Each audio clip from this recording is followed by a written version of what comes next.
I often get asked by friends and colleagues how to start a difficult conversation at work. Do you have anything to say to me?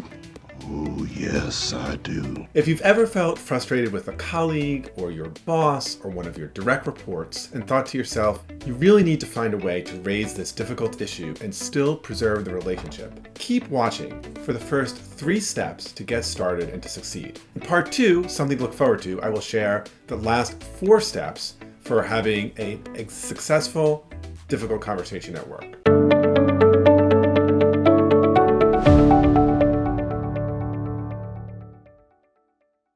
By the end of this video, you're going to understand the importance of going into a conversation, knowing your purpose, understanding how you're going to frame your story, and also considering how they would tell their story. Whether you work in an office or a factory, in a department store or at home, if you work with other people, chances are there are going to be times when you'll need to have a difficult conversation. And if you stick around, you're going to know exactly how. The fact that you need to have a difficult conversation is not a sign of failure for you or for the other person. It is just a fact of life. Nope.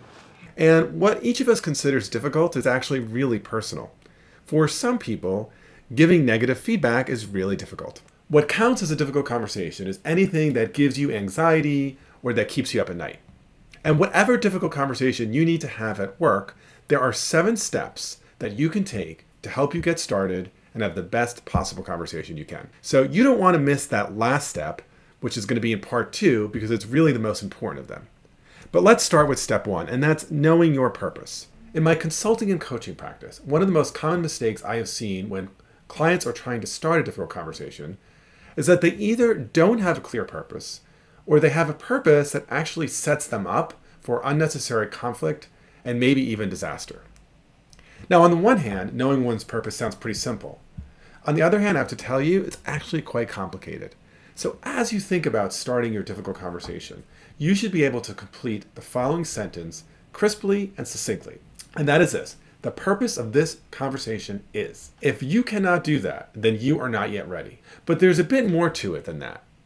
Why, you may ask? Well, it's because sometimes the most common purposes that people bring to their difficult conversations are the ones that get us into the most trouble. For example, if your purpose is to persuade them that you are right and they are wrong, you are in trouble.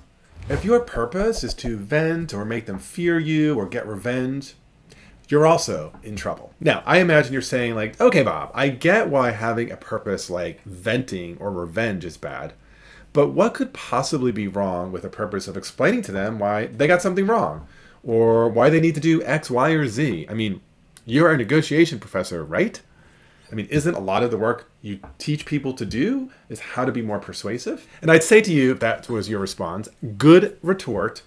But in a difficult conversation, let me describe why having as your purpose getting the other side to do something can be a bad idea. You see, part of what makes a conversation difficult is that either A, they don't see the facts the way you do, but B, they do see the facts the way you do. And so that means there's another reason why they aren't doing the thing you want them to do.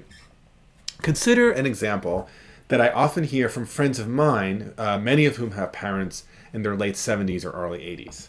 So these are parents who are still able to do a lot, and they're largely independent.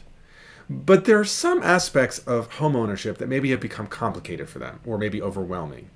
So perhaps, my friends have told me like when they visit their parents, they might notice like a light bulb is burned out, or there are certain items in disrepair, or maybe they notice some troubling absent-mindedness in their parents. So their next step is to ask their parents about it, and often their parents kind of wave them off, like, I'll get to that next week, or that light bulb just burned out, don't worry about it. At this point, an adult child sometimes starts to think, maybe I should talk to my parents about downsizing or moving into an assisted living community.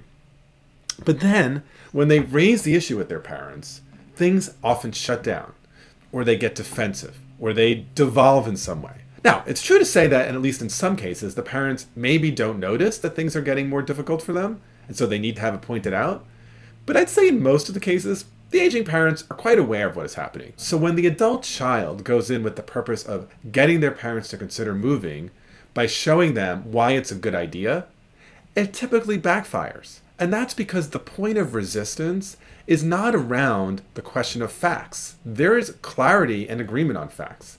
The point of resistance is that there's some other reason why the parent is saying no. And therefore, you going into that difficult conversation have to have a different purpose. So one purpose, a better purpose, would be sharing your concern with the purpose in the conversation. And then related to that, trying to actually learn and appreciate and understand their perspective. Not persuade them, just understand their perspective.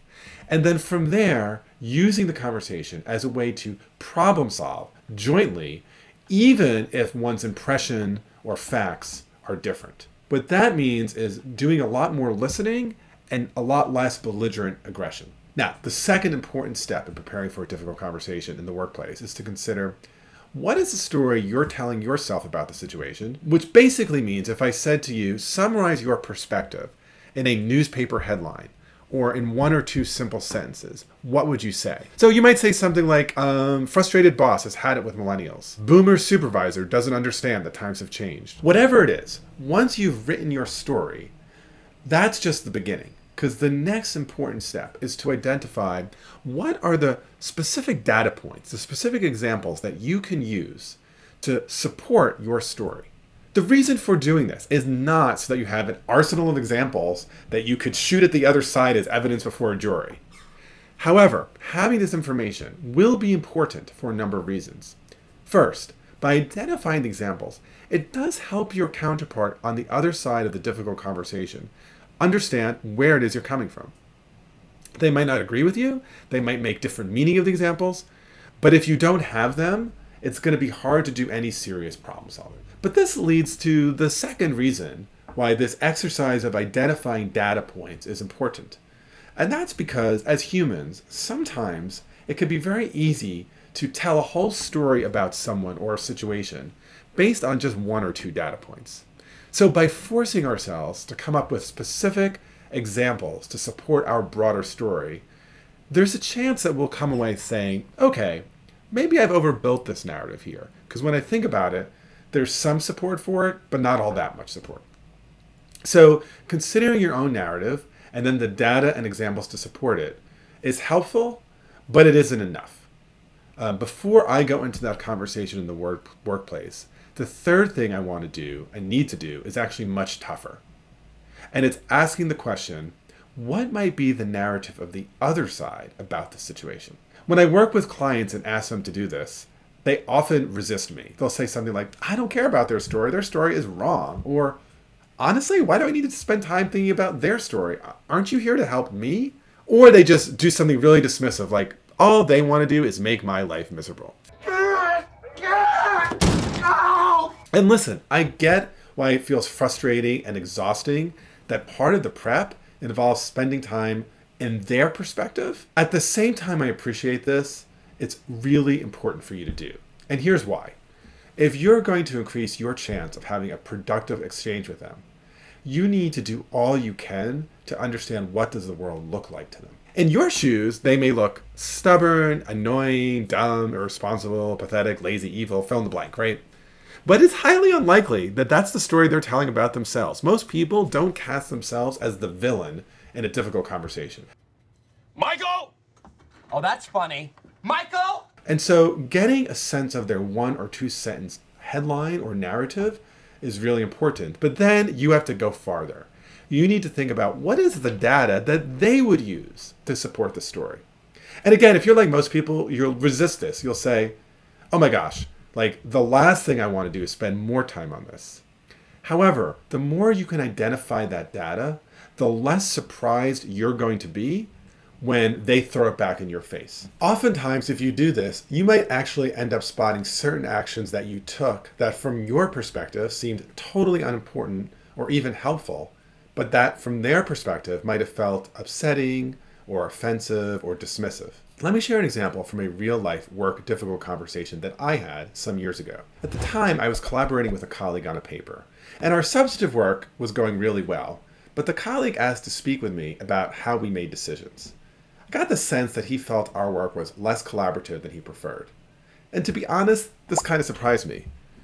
I was able to identify a whole host of specific examples where I thought we had brainstormed collectively, divided work equally, really kind of helped each other and being creative. But as I started to consider his story and identify data to support it, I stumbled on something that I wouldn't have considered and that formed the basis of his concern. You see, in my effort to value his contribution, I had actually put his name first in our co-authorship, even though alphabetically my name came first.